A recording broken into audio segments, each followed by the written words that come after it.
Alert! Before using a fire extinguisher, ensure that someone notifies the fire department, alerts others about the fire, begins evacuating others from the premises.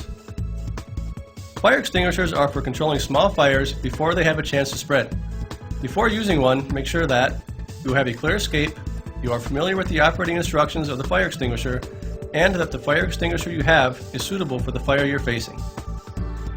Before using the extinguisher on a fire, look at the fire class symbols on the front label to make sure the extinguisher you have is suitable for the type of fire you're facing. The most common classes of fires are A, B, C, and K. Class A fires involve common combustibles like wood, paper, and tires. Class B fires involve flammable liquids like gasoline and petroleum oil.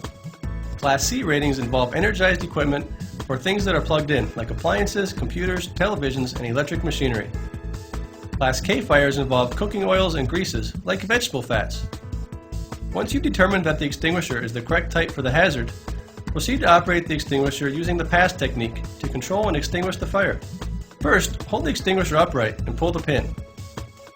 Next, stand 8 to 10 feet from the fire and aim the nozzle at the base of the fire. Do not get too close or aim the nozzle too high. Once the nozzle is aimed at the base of the fire, squeeze the levers together to begin discharge of the fire extinguishing agent. Maintain your distance from the fire and sweep the nozzle from side to side, sweeping 3 to 6 inches beyond the right and left edges of the fire. Discharge the extinguisher until contents are exhausted to prevent reignition. Move around the fire to confirm it is completely extinguished. Your quick action can save lives and protect property. Using the fire extinguisher properly is only one part of a fire safety plan. For more information and training videos, go to www.femalifesafety.org.